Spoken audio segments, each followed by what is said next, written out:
안녕하세요. 사연에 빠지다의 DJ 민영입니다. 여러분은 가족을 얼마나 믿으시나요? 오늘 사연은요, 사위의 충격적인 만행을 까맣게 모르고 있다가 결국 그 못난 사위에게 딸을 구해야만 했던 어머니의 이야기입니다. 오늘 사연도 끝까지 함께 해주시고요.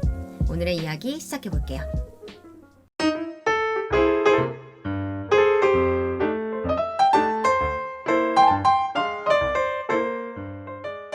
안녕하세요. 저는 6학년 5반의 아줌마입니다. 저희 딸이 일찍 결혼하는 바람에 손자가 있기는 하지만요.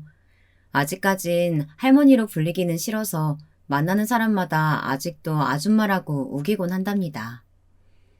저는 나름대로 세상을 선하게 살아왔다고 생각하고 이제껏 남한테 피해 안 끼치고 살아왔는데요. 오늘은 제 인생의 최악의 사건에 대해 말씀드리려고 이렇게 펜을 들었습니다. 여러분, 제 이야기가 궁금하신가요? 오늘 제가 말하려고 하는 사건은 제 딸과 결혼했었던 사위놈의 만행에 대해 고발하려고 합니다. 저는 경상북도 안동의 깊은 산골 출신입니다.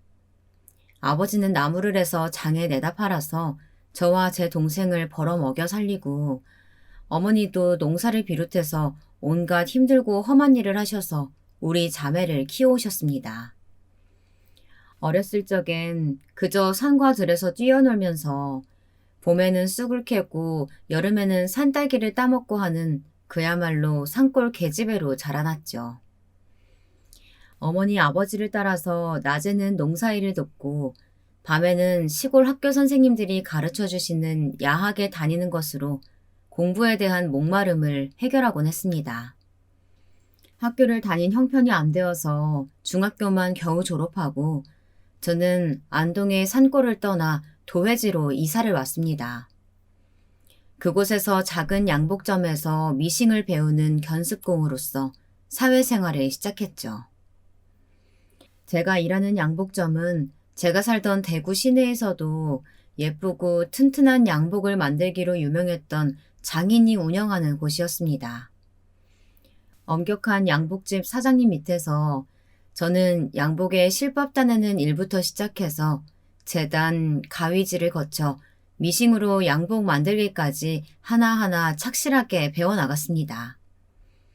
다행히 사장님은 성실하게 일하는 저를 좋게 보셨는지 오래지 않아서 저는 그 양복점의 1등 디자이너가 됐습니다. 그러다 어느 날 제가 일하던 양복점에 어떤 잘생긴 청년이 찾아왔어요. 그 사람은 곧 있을 회사 면접을 위해서 양복을 한 벌 맞추려고 한다는 것이었습니다. 저는 한눈에 그 청년이 마음에 들었습니다. 그래서 치수를 잴 때 얼마나 제 가슴이 두근두근 뛰었는지 몰라요. 양복을 만들려면 치수를 재야 하잖아요. 그 청년 앞에 줄자를 들고 서서 저는 빨개진 얼굴을 들키지 않으려고 애를 썼습니다. 청년은 저의 부끄러움을 눈치챘는지 조금 헛기침을 하더니 제가 줄자로 가슴 둘레를 잘 잴 수 있도록 팔을 양옆으로 활짝 벌려주었습니다. 잠시 그대로 있어주세요. 네. 그런데 이번 주 일요일에 시간 있으세요?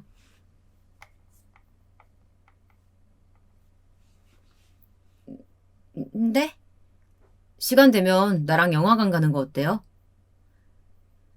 저는 소스라치게 놀랐습니다. 그 옛날에는 여자가 먼저 데이트 신청한다는 것은 절대 있을 수가 없는 일이었거든요. 그래서 저는 그 청년이 마음에 들었어도 아무 말도 못하고 쑥맥같이 입술만 깨물고 있었거든요. 그런데 이 남자가 제 마음을 읽기라도 한 양 먼저 데이트 신청을 해주는 게 아니겠어요? 저는 뛸 듯이 기뻤습니다. 하지만 짐짓 아무렇지도 않게 대답했어요. 네, 그럴게요. 그럼 영화관 앞에서 봬요. 그래요.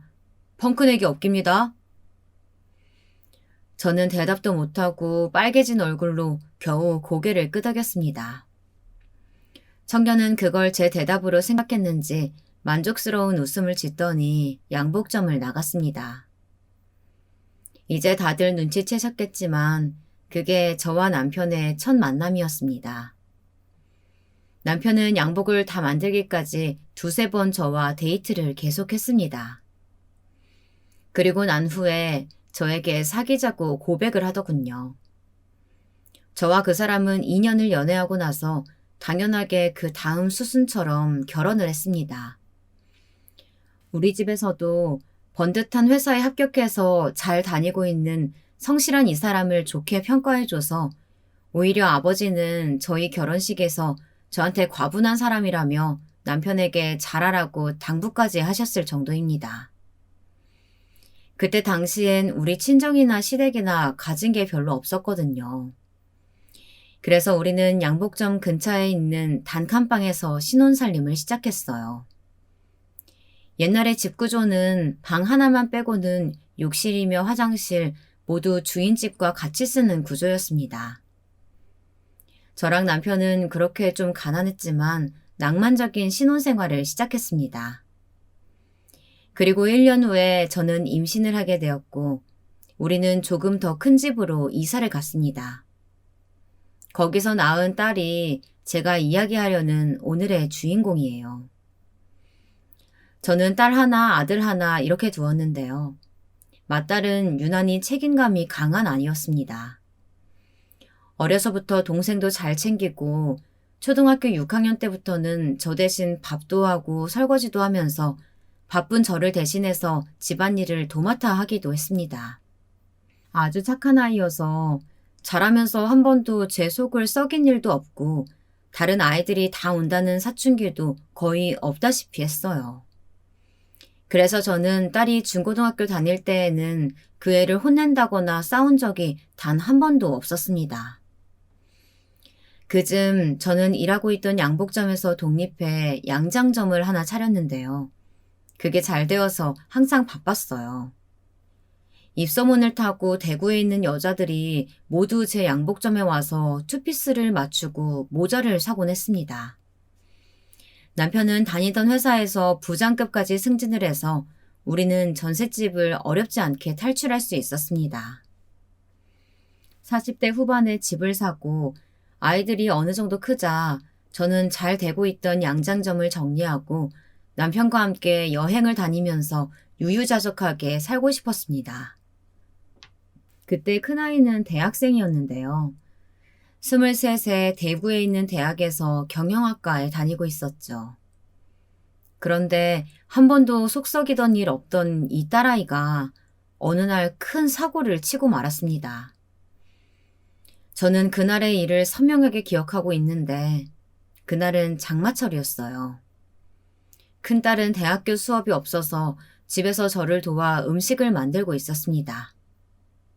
딸은 음식에서 올라오는 냄새를 못 참고 갑자기 입을 틀어막고 화장실로 달려갔습니다. 저는 처음엔 얘가 뭘 잘못 먹어서 그런가 했었는데 화장실에서 계속해서 헛구역질을 하는 것이 너무나 수상했습니다. 딸은 화장실에서 한참 헛구역질을 하고 눈물이 글썽해서는 밖으로 나왔습니다. 저는 그 애의 손을 잡고 딸의 방에 급히 들어가서 문을 잠갔습니다. 도대체 왜 그랬는지는 모르겠어요. 집에는 그때 그 애랑 저밖에 없었는데 말입니다.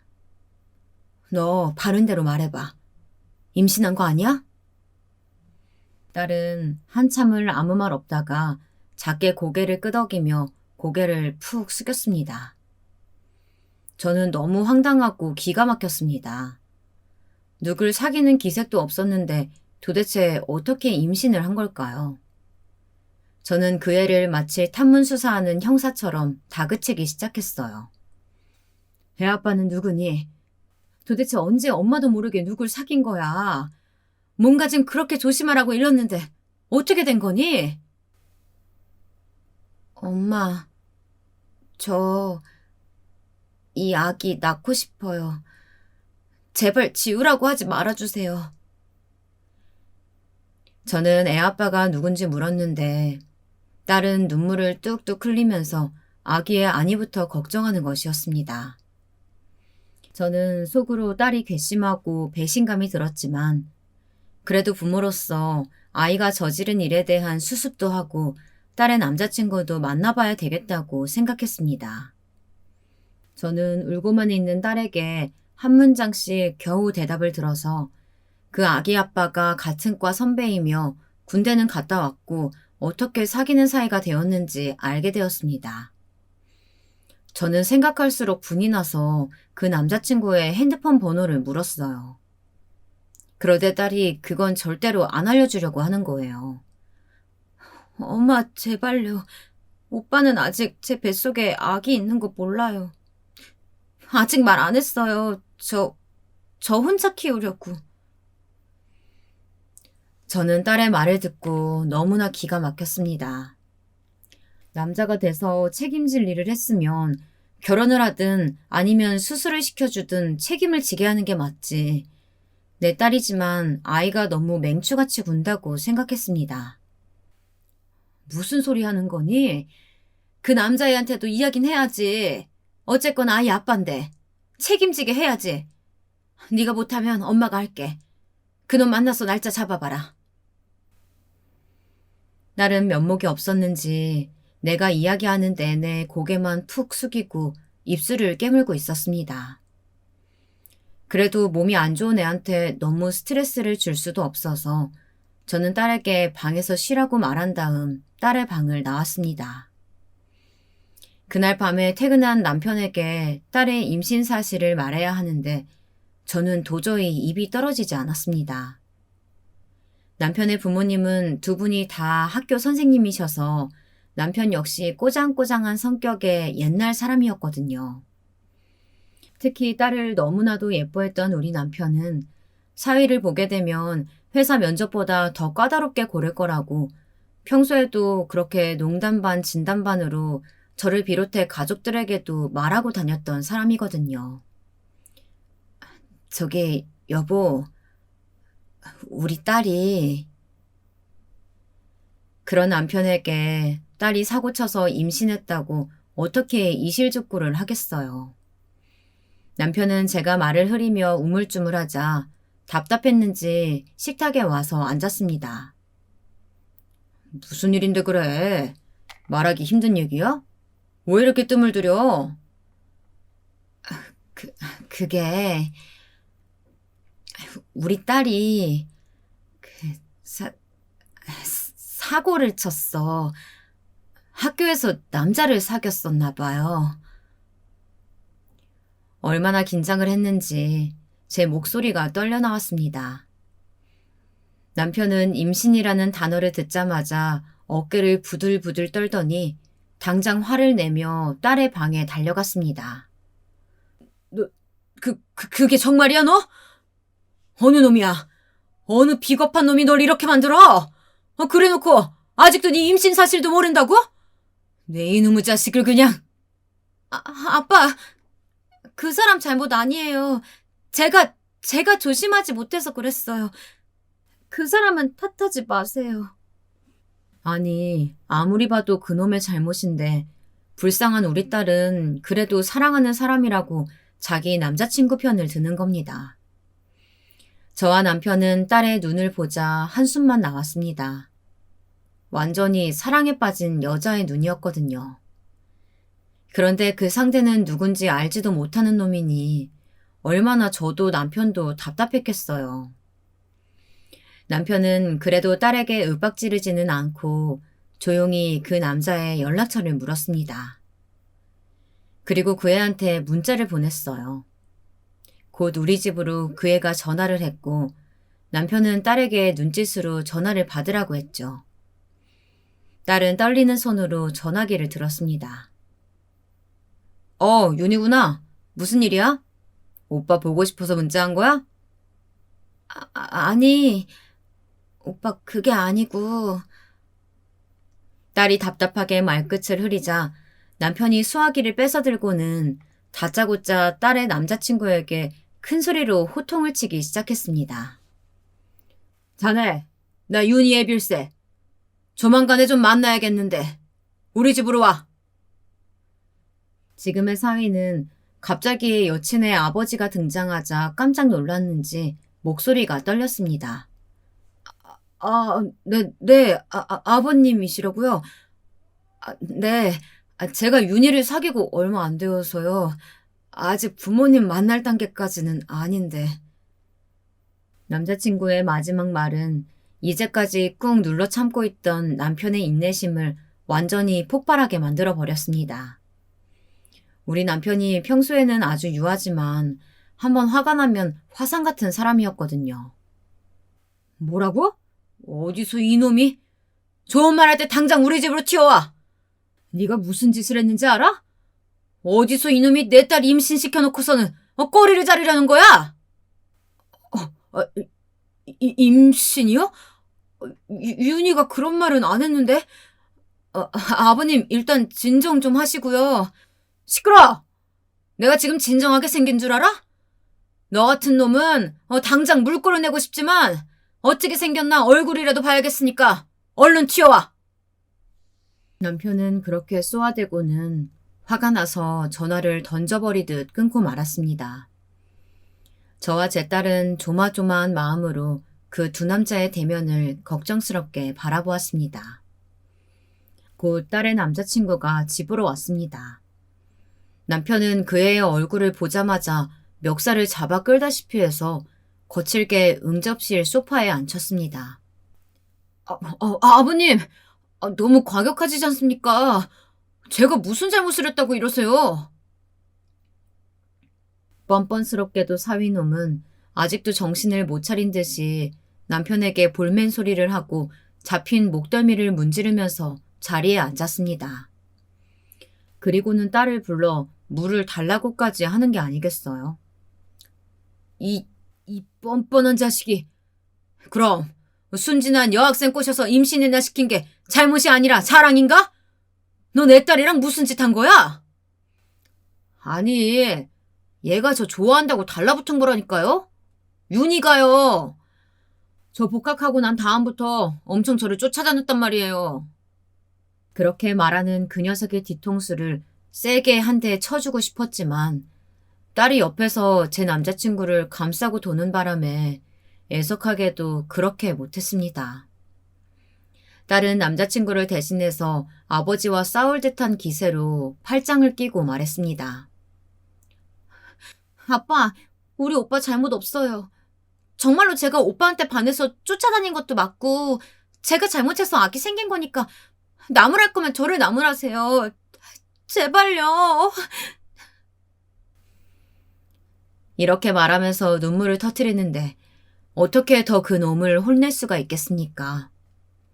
그때부터 저희 부부는 딸과 사이에게 약한 부모가 되고 말았습니다. 지금 생각하면 우리의 선택이 아주 잘못되었다는 걸 알지만 그때는 자식 이기는 부모 없다고 딸이 뱃속에 품고 있는 생명도 함부로 지우라고 말할 수도 없었습니다. 남편은 남자친구 부모님과 만나야겠다면서 딸의 남자친구에게 집 주소를 물었고 남자친구는 할 수 없이 그의 집 주소를 가르쳐 주었습니다. 근데 그 집이 정말 대구에서는 엄청 부자들이 모여서 사는 이른바 부촌이었던 겁니다. 남편과 저는 괜히 주눅이 들었어요. 아니, 정확히 말하자면 남편은 그다지 충격을 받지 않았는데 제가 더 자격지심에 충격을 받았는지도 모르겠습니다. 딸의 남친이 대학생인 주제에 자기 아빠 그랜저 승용차를 끌고 다니고 아버지가 크게 사업을 해서 80평이 넘는 단독주택에 살면서 가정부까지 두고 있다는 이야기를 듣고 어느 누가 주눅들지 않겠습니까? 우리는 평범한 중산층 정도인데 이렇게 경제적으로 차이가 나는 결혼을 어떻게 시킬까? 이런 게 이젠 저의 걱정거리가 되었습니다. 부끄럽지만 저는 사위 얼굴을 본 순간 이놈을 놓치면 안 되겠다, 후회하겠다 생각이 들었어요. 아주 멀끔하게 잘생긴 대학생이었던 겁니다. 게다가 집도 부자니까요.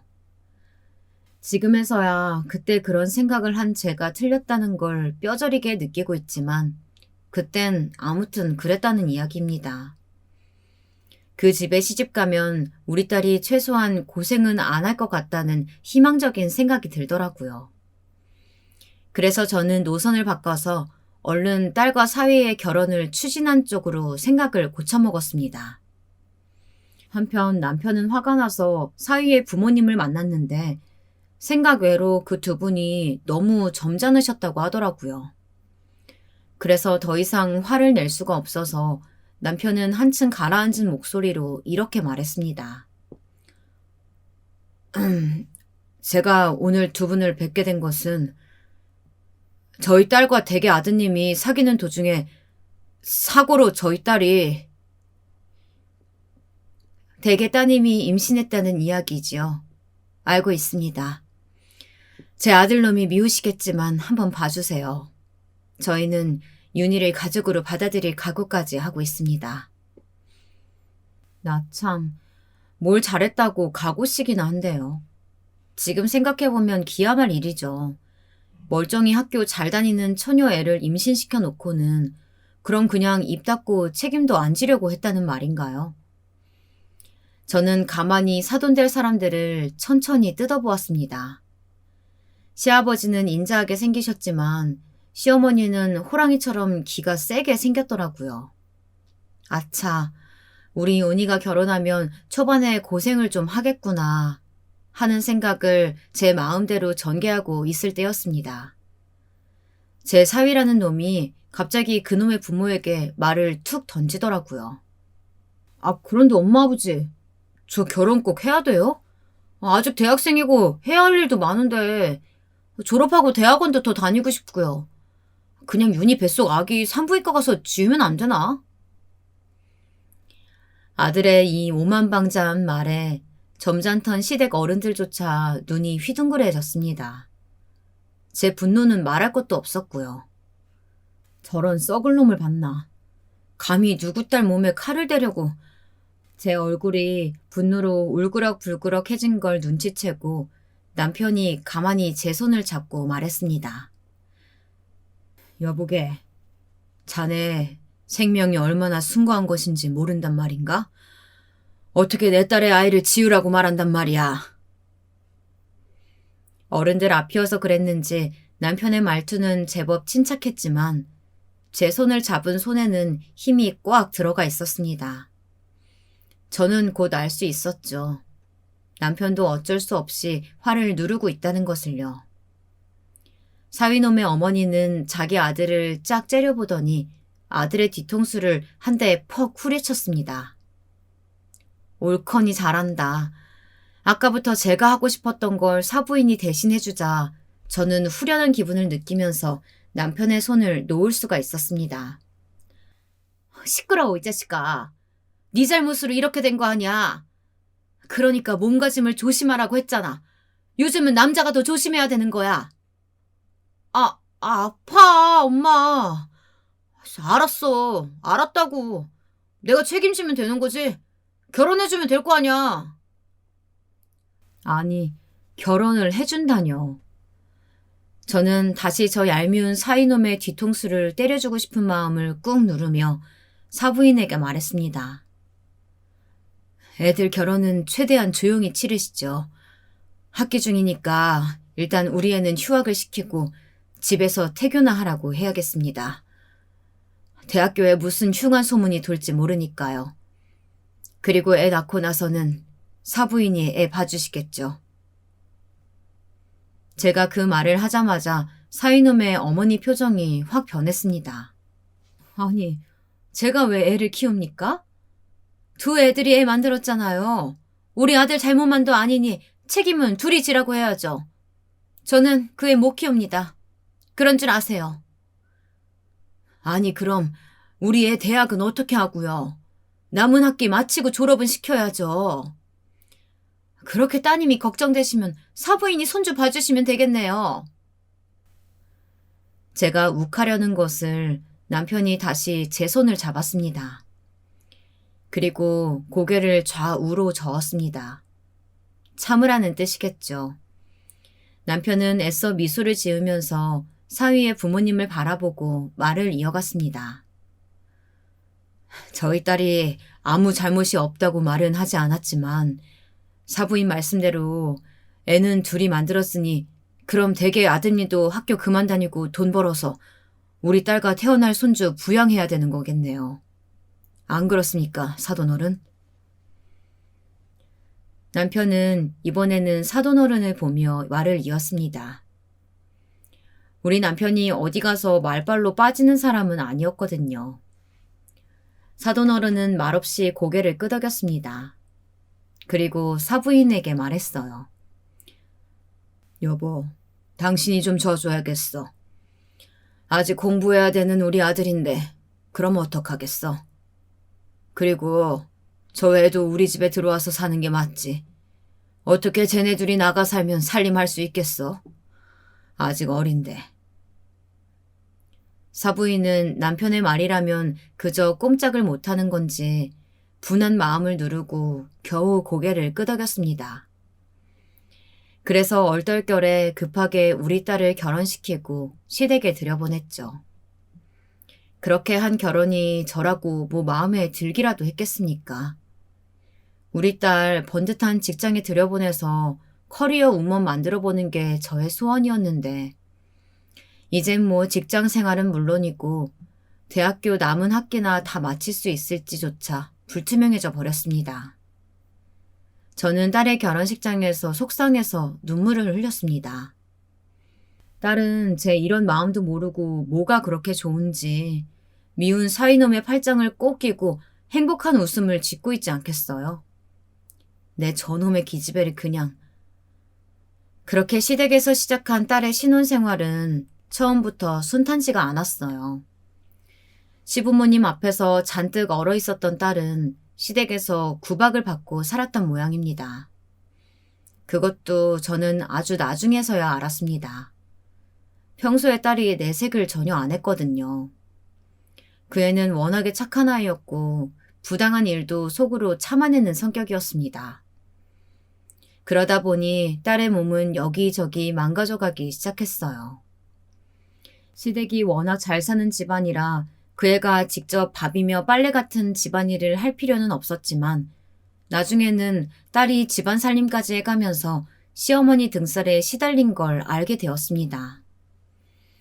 태어난 손자를 혼자 독방 육아하면서 잠도 잘 못 자고 낮에도 애기한테 시달린 것 같더라고요. 아무리 젊어도 어떻게 몸이 망가지지 않을 수 있겠어요. 그러는 동안 사위놈은 혼자 대학교를 잘 졸업하고 대학원까지 기어코 들어가고 말았습니다. 그에 반해서 우리 딸은 대학도 손주의 돌잔치까지 마치고 나서야 복학해서 겨우 졸업하고 나선 취직도 못하고 다시 집안에 들어앉았습니다. 아이가 아직 어리니까요. 육아가 끝난 것이 아니니까 어쩔 수 없었습니다. 딸이 대학 다닐 동안은 오전에 아기를 어린이집에 맡기고 저녁에는 제가 데려와서 아기를 돌봤습니다. 사부인은 집에서 살림도 가정부에게 맡기고 아무것도 안 하는데도 정말로 손주를 봐주시지 않았습니다. 사부인은 전형적인 부잣집 마나님이라서 철따라 애들 놔두고 해외여행 가고 남편과 팔자 좋게 골프나 치러 다니더군요. 누구는 팔자 좋아서 저러고 사는데 나는 아기 돌보느라 밤잠도 못 자고 분유 먹이고 젖병 소독하다 보니 정말 화가 나더군요. 저는 그런 사부인이 진짜로 얄미웠지만 딸 자식 가진 게 죄인이라고 사부인에게 한마디도 할 수가 없었습니다. 그렇게 힘들게 키운 손자아이가 이제 중학생이 되었습니다. 그만큼 키우고 보니 좀 보람이 있더라고요. 내 손자에게 정도 새록새록 들고 말이죠. 남편은 대기업을 정년퇴임하고 이제 저랑 여행도 다니고 편하게 살고 싶다면서 큰 캠핑카 하나를 사서 주말마다 전국을 떠돌아다니면서 자연에서 소꿉놀이 하듯 오순도순 캠핑하다가 돌아오곤 합니다. 사위는 서울로 발령이 나서 딸과 손주와 떨어져서 주말 부부를 하고 있었습니다. 딸은 이제 시댁에서 나와서 우리 집 근처에서 작은 아파트를 얻어 살고 있고요. 이젠 제가 우리 손자 얼굴을 매일 안 보면 병이 들 지경이라서 같이 살자고 했지만 딸은 엄마 힘들게 하기 싫다면서 그 대신 걸어서 10분 거리에 있는 아파트로 오겠다고 하더군요. 그렇게 떨어져 산 지 몇 달이 되지 않아 그 사달이 나고 말았던 겁니다. 지금도 생각하면 피가 거꾸로 치솟습니다. 그날도 저희 아파트 앞에 있는 동네 식당에서 저희 부부는 딸과 손자를 데리고 외식을 하고 있었습니다. 사위는 서울에 있는 집에서 내려오지 않았고요. 서울로 발령이 난 동안 사위는 회사에서 가까운 곳에 원룸을 얻어 생활하기로 했거든요. 그 동네 식당의 사장님은 저와 한 동네 산 지 20년이 넘어서 내 딸이 어떻게 자랐고 어떻게 결혼하게 됐는지도 다 알 정도로 친하게 지낸 사람이었습니다. 일요일이 되면 우리 가족은 다 같이 그 식당에 가서 고기를 시켜 먹으면서 다음 일주일을 보낼 힘을 얻곤 했었죠. 여느 때와 다름없이 평온한 일요일 오후가 될 뻔했는데 식당 여사장님이 저를 몰래 손짓해 부르는 것이었습니다. 한참 고기가 맛있게 익고 있는 참이어서 저는 얼굴을 찌푸렸습니다. 그런데 식당 사장은 심각한 얼굴로 저를 가게 뒤에 있는 별실로 데려가는 것이었어요. 왜 그래? 무슨 할 얘기 있어, 자기야? 아니, 이것 좀 봐봐. 이거 자기네 사위 아니야? 여사장님은 컴퓨터 모니터에 연결된 가게 CCTV를 켰습니다. 그 가게에는 룸이 몇 개 있었는데요. 그쪽 CCTV인 것 같았습니다. 저는 별 생각 없이 그 화질도 구린 CCTV를 보다가 깜짝 놀라고 말았습니다. 이것들이 뭐야 이거? 아유 그러니까 말이야. 나도 아무 생각 없이 보다가 깜짝 놀랐다니까. 여기 찍힌 거 자기네 사위 맞지? 그 화면에선 우리 사위가 웬 젊은 여자를 끼고 앉아서 고기를 구워 먹으면서 술을 마시고 있는 게 아니겠어요? 그뿐이면 말을 안 해요. 어머머머, 자기네 사위 뭐 하는 짓이래? 아우, 뻔뻔스럽다. 정말 벌건 대낮에. 사위가 그 여자랑 시시덕거리면서 쌈을 싸주고 그 여자는 그걸 천연덕스럽게 받아 처먹고 있는 거예요. 게다가 사위는 그 여자의 짧은 치마를 들추고 허벅지를 만지는 게 아니겠어요?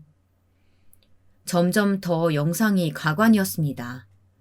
낯뜨거운 장면들이 펼쳐져서 저는 더 이상 그 영상을 보기가 괴로웠습니다. 그 눈치를 챘는지 여사장은 CCTV를 멈추었어요. 눈앞에서 주마등처럼 방금 본 영상들이 지나갔습니다.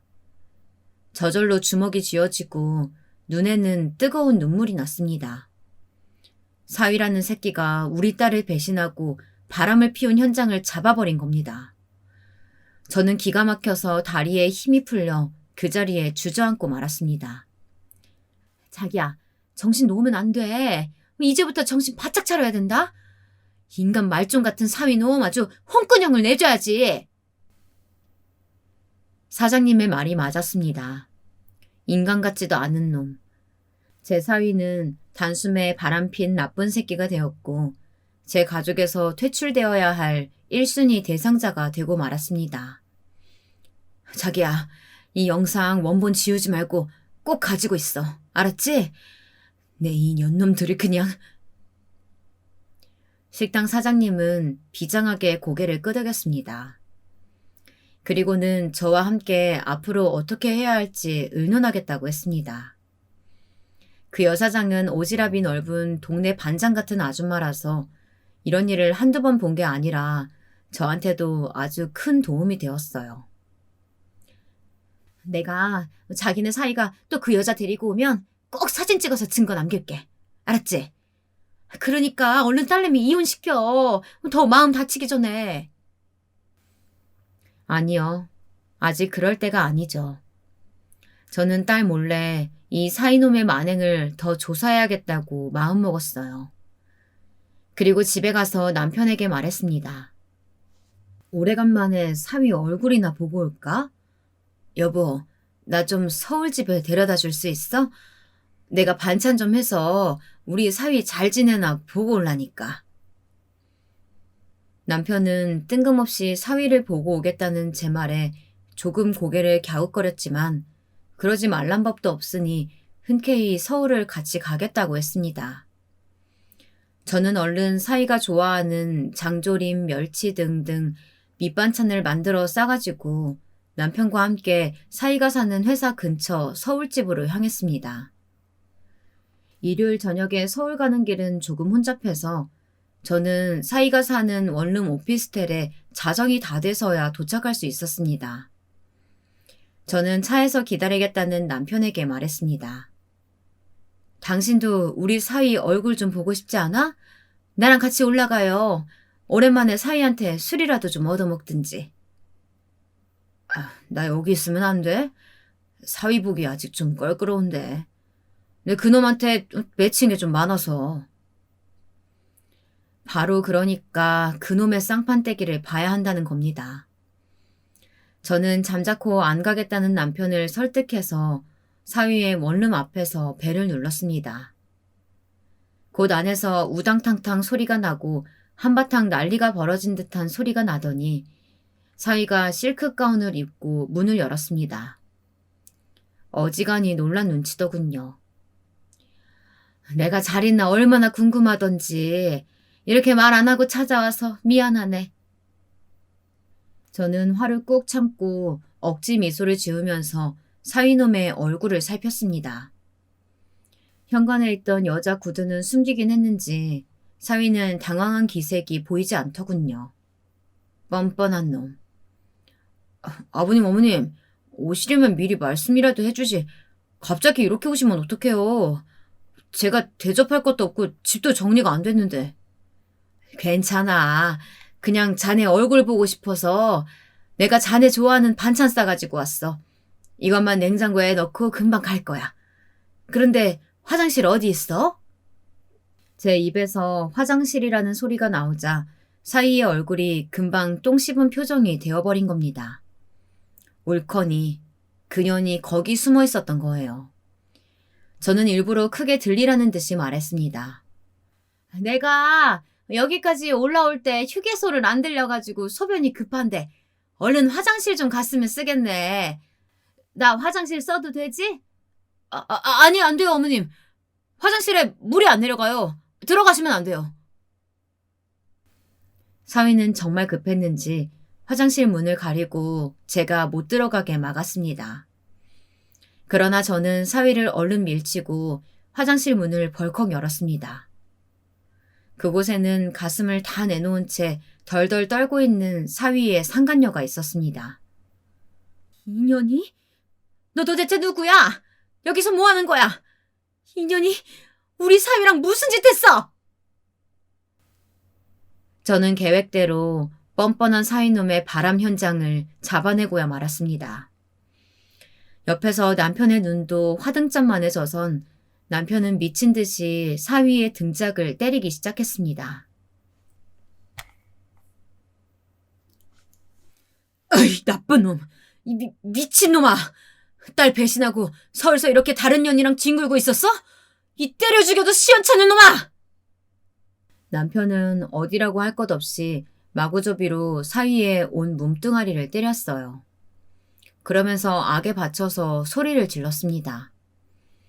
오피스텔에서는 한밤중에 이런 소란이 일어나자 무슨 일이 났는가 하고 옆집에서 구경을 왔나 봅니다. 사방에서 웅성거리는 소리가 났습니다. 저는 옆에서 사위의 상간녀를 무릎 꿇려놓고 호통을 치기 시작했어요. 저는 이 사위놈의 만행을 만천하에 다 공개해서 다시는 회사에서 얼굴도 못 들게 다니게 해야겠다 생각했습니다. 그때는 그만큼 화가 나서 눈에 뵈는 것이 없었죠. 이년아, 너 누가 가정 있는 유부남 꽃이라고 그랬어? 네 부모가 그렇게 가르치대? 어디 할 짓이 없어서 유부놈이랑 놀아나? 이 나쁜 년아! 너희 같은 년놈들은 쌍으로 콩밥 먹어봐야 돼. 사위는 벌벌 떨면서 남편이 때리는 대로 맞고 있다가 두 손을 모아서 남편에게 싹싹 빌었습니다. 아버님, 한 번만 봐주세요. 제발 그만 때리세요. 아버님, 아파요. 하지만 남편은 이미 눈이 돌아서 사위의 항변은 들리지도 않았습니다. 우리 불쌍한 딸은 이런 놈을 철석같이 믿고 있다는 걸 생각하니 저도 속에서 천불이 나는데 남편은 얼마나 더 그랬겠습니까? 내가 네 년놈들 꼭 고소해서 콩밥 먹게 할 거야. 저와 남편은 서울에서 그 난리를 치고 집으로 돌아와서 바로 사부인에게 전화를 걸어 따졌습니다. 사위놈의 만행을 다 낱낱이 까발리고 이혼과 함께 거액의 위자료를 요구했죠. 사부인은 그런 눈치를 전혀 모르고 있었는지 사돈어른에게는 절대 말하지 말아달라며 통 사정을 하더군요.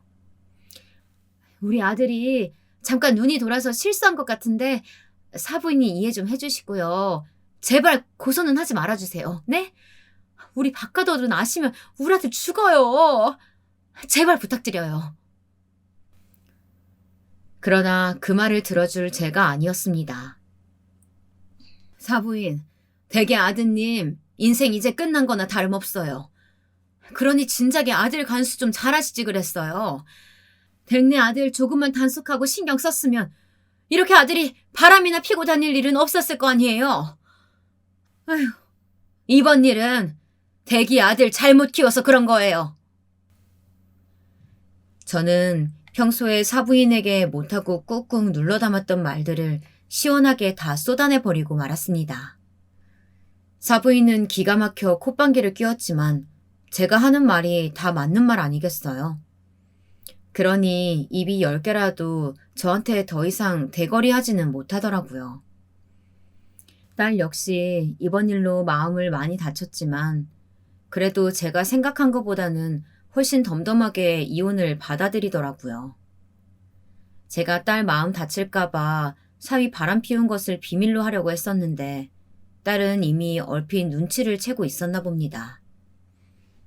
엄마, 나 배려해주느라고 말 안 한 거 알지만 나도 그 사람이 딴 여자 만나고 있었다는 거 알고 있었어. 어떻게 모를 수가 있겠어요. 집에 올 때마다 다른 향이 나는데. 나 아직 남편 사랑하나 봐요. 그래서 바람 피우는 것 정리하고 나한테 돌아오길 바래서 엄마한테 아무 말도 못하고 이때까지 결혼 생활 끌어온 건데 이제 우리 자식 생각해서라도 이혼해야 될 것 같아요. 고마워요, 엄마. 내가 결심 못해서 바보같이 이때까지 끌고 왔던 결혼 미련 안 남게 해줘서. 딸한테 이 말을 듣는데 딸의 슬픔과 억울함이 고스란히 제 마음에 모처럼 박히는 겁니다. 저는 딸을 끌어안고 엉엉 울었습니다.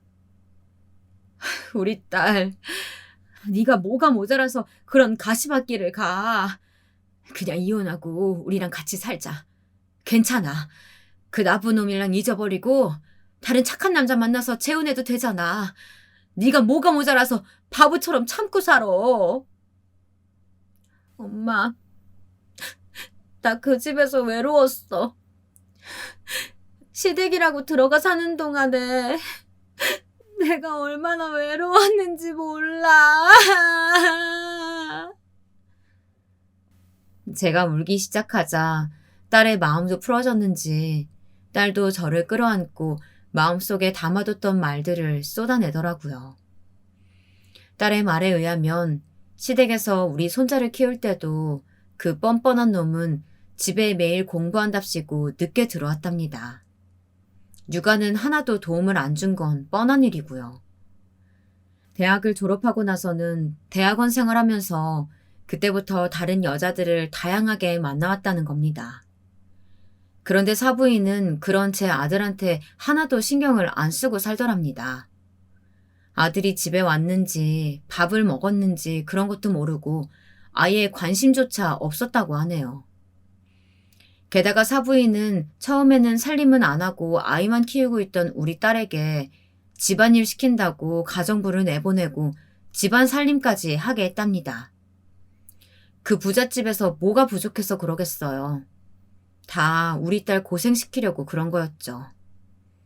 그리고 툭하면 애 보고 있던 딸을 불러내서 물 떠달라, 과일 깎으라 시키고 자기 옷은 철마다 비싼 걸로 여러 벌씩 사면서도 제 딸에겐 옷도 제대로 안 사줬던 모양이에요. 한밤중에 애가 울어도 자기 손주인데도 한 번도 방 밖으로 나와준 적이 없다고 하더군요.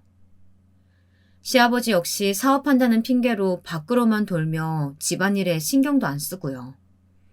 그렇게 콩가루 집안이라니 아무리 돈이 많으면 뭐래요. 가족다운 가족이 아닌데요. 그런 경직되어 있는 시댁 분위기에 적응 못하고 우리 딸은 저 몰래 정신과 상담을 받았나 봐요. 시댁에 살 때 애 키우면서 살림까지 도맡아 하는 바람에 산후 우울증이 와서 정신과를 다녔더니 시어머니라는 작자가 그렇게 멘탈이 약해서 어디다 써먹겠냐고 하면서 제 아들이 밖으로 도는 게 오히려 우리 딸의 탓이라고 하더랍니다. 아니, 마음이 그렇게 약해가지고 넌 제대로 애나 키울 수 있겠니? 꼭 아무것도 아닌 일에 꼭 해가지고는. 그러니까 우리 아들이 너를 싫어하는 거야. 이런 천하의 나쁜 할망구 같으니라고. 우리 착한 딸이 어디가 어때서. 제 망나니 아들이 잘못한 건 생각도 안 하고 모든 잘못을 우리 딸 탓으로 돌렸다니 그런 말도 안 되는 가스라이팅이 어디 있나요? 딸의 고백을 듣고 저는 더 눈시울이 뜨거워졌습니다. 갑자기 딸이 그 고생을 한 게 모두 다 제 탓인 것처럼 느껴졌어요. 제가 좀 더 빨리 딸의 고통을 알아챘더라면 딸의 마음이 썩어 문드러지기 전에 그 지옥 같은 시댁에서 데리고 나와줄 수 있었을 텐데 말이에요. 애초에 결혼 자체가 매끄럽지 못했으니 어떤 형태로든 터졌을 일이었었는데 저 역시 딸이 부잣집에 시집갔다는 허영심에 젖어서 정작 딸의 행복에 대해서는 신경을 못 썼던 셈이었죠. 저는 딸에게 이번 참에 사이놈이랑 그 상간녀를 고소하고 이참에 이혼까지 깨끗하게 마무리해서 새로운 행복을 찾자고 했어요. 그랬는데 사돈어른이 전화를 걸어오는 게 아니겠습니까? 발신자를 보니 정말 그 사돈이 맞나 하고 제 눈을 의심했습니다. 아니, 양심이 있다면 이렇게 뻔뻔하게 전화를 하면 안 되죠. 전화를 받고 싶지도 않았지만 그래도 아직 이혼을 하지는 않았던지라 가족이니까 하고 전화를 받았습니다. 여보세요? 접니다, 사부인. 조만간 새 애기 데리고 한번 만납시다. 제가 할 얘기가 있어서요. 이 양심도 없는 인간들이 뻔뻔하게 또 전화를 해서 우리 딸에게 회유를 하려고 하다니요. 저는 사돈어른의 전화를 거절하고 딱 끊으려고 했지만 옆에서 남편이 말려서 꾹 참을 수밖에 없었어요. 남편은 제 전화를 가져가더니 사돈어른과 침착하게 전화통화를 이어나갔습니다. 제 딸은 건드리지 마시죠. 사돈어른도 이제는 다 알고 계실 거 아닙니까? 댁의 아드님이 우리 딸한테 무슨 짓 했는지 말이에요. 저도 댁내 아들놈 얼굴도 보기 싫지만 법정에서는 한번 만나야 될 테죠. 개인적으로는 보고 싶지 않습니다. 그러지 마시고 사돈. 우리가 그 집 딸내미 걷어서 우리 집에 데리고 있던 시간은 생각해 주셔야죠. 막말로 부잣집에서 부족함 없이 아들 키워놓고 이제 와서 발 빼냈다고 하면 어떡합니까? 드디어 바깥사돈의 추악한 민낯이 드러나는 대목이었어요. 자기 아들 살리겠다고 우리 딸한테 고소 취하해달라고 하는 거겠죠. 그러나 저와 남편은 이미 사돈댁이고 뭐고 그 집과는 더 이상 연을 이어나가고 싶은 마음이 싹 사라져 이렇게 말했죠. 됐습니다. 사돈이고 뭐고 이번 참에 그냥 싹 다 인연 끊어버리고 말겠습니다. 우리 눈에 넣어도 안 아픈 손자를 위해서라도요. 우리 손자가 그 집에서 어디 제대로 된 인성 가진 인간으로 자라겠습니까? 그런 막장 콩가루 집안과는 어릴 적부터 인연 끊는 게 나을 겁니다. 행여 양육권 가져올 생각 꿈도 꾸지 마시고요. 그쪽 아들과는 깨끗하게 갈라설 거고요. 이제 다시는 꿈에서도 엮이고 싶지 않습니다. 이만 끊겠습니다. 여보세요, 사돈! 사돈!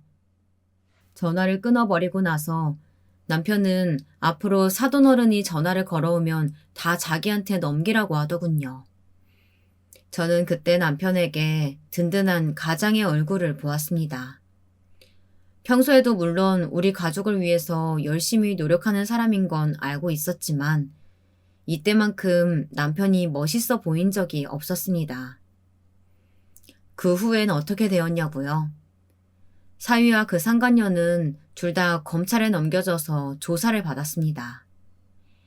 그 조사에서 또 하나 사위놈의 큰 죄가 드러났죠.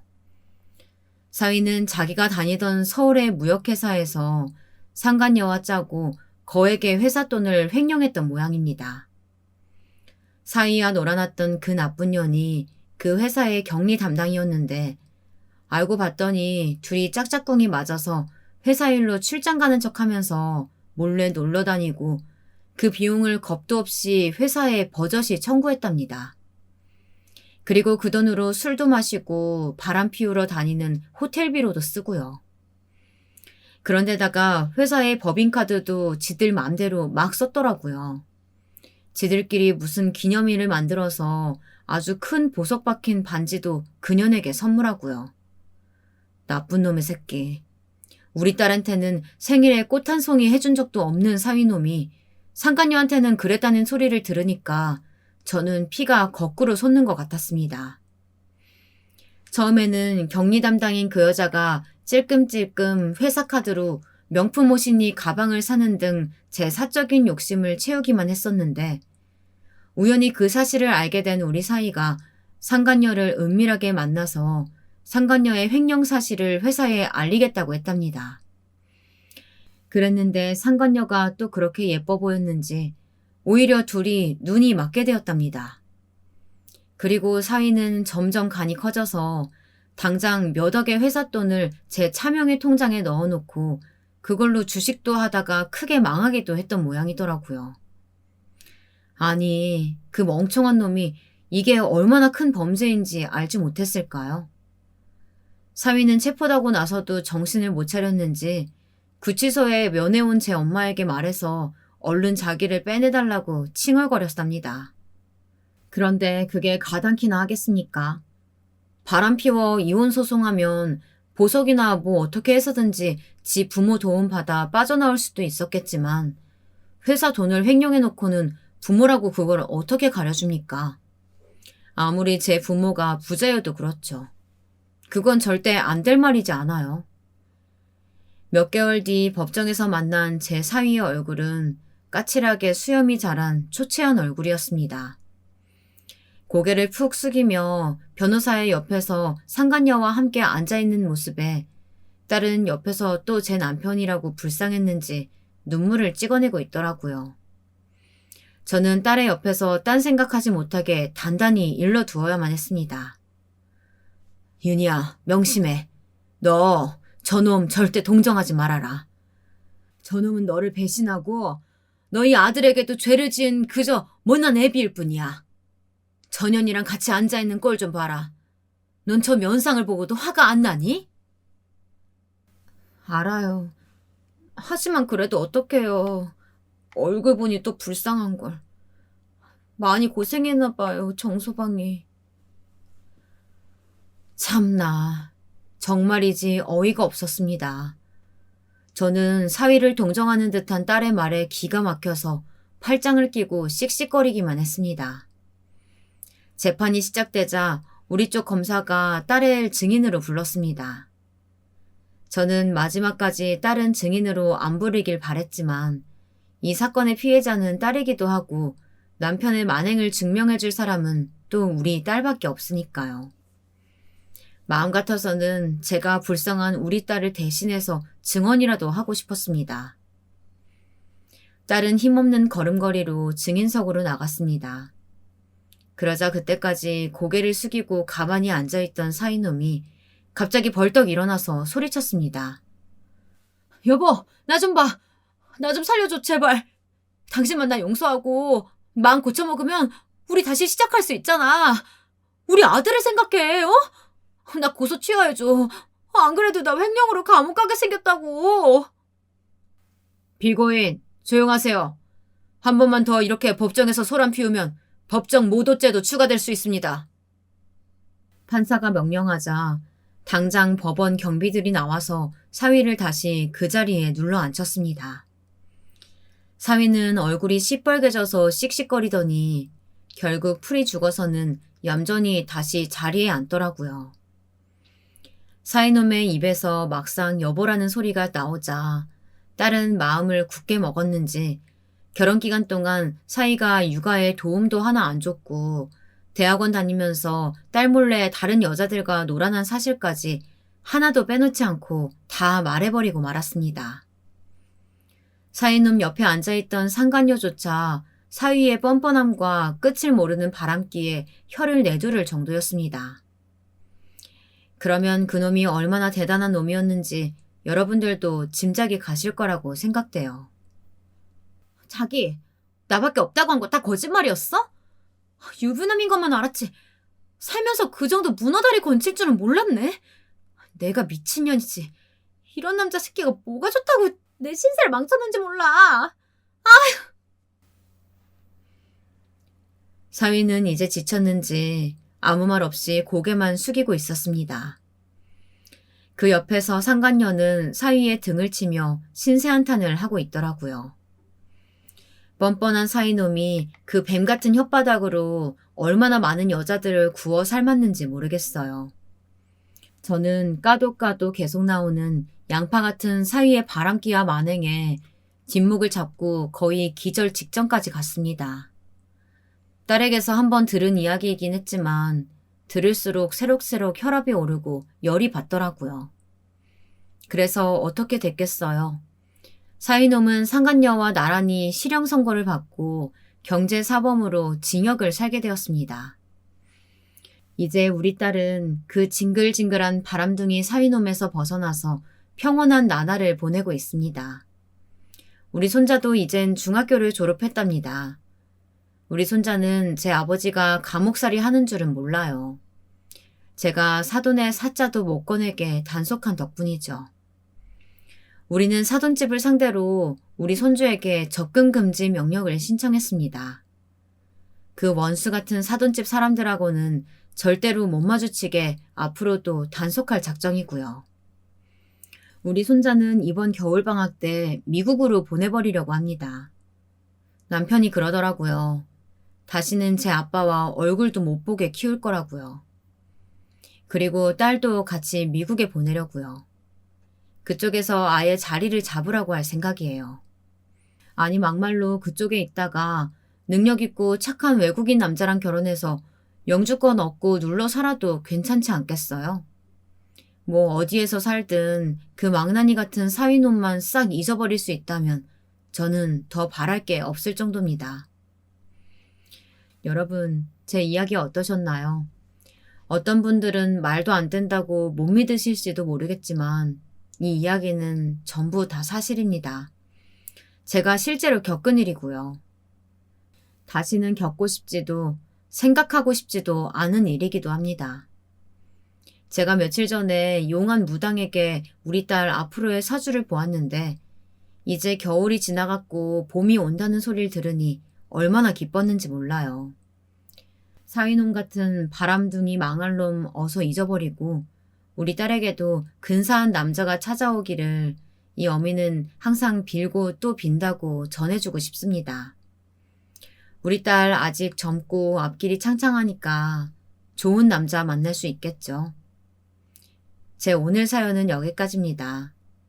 이제 저희 부부가 바라는 건 오직 딸이랑 손자의 행복뿐이랍니다. 여러분, 특히 딸 가진 부모님들, 딸이 밖에서 무엇 하고 다니는지 관심 있게 지켜보셔야 해요. 그리고 꼭 우리 사위 같은 바람둥이 자식은 근처도 못 가게 하세요. 또 한 가지, 딸이 임신했다고 해서 무작정 결혼부터 생각하지 마시기 바랍니다. 저는 그런 생각을 하지 못해서 이렇게 딸도 고생시키고 저도 고생을 했답니다. 요즘 같은 시기에 당연히 피임은 필수죠. 딸들에게 관심을 가져주세요. 그래야 나쁜 남자에게 속아서 신세를 망치는 일이 없을 겁니다. 제 긴 글 읽어주셔서 오늘도 감사합니다.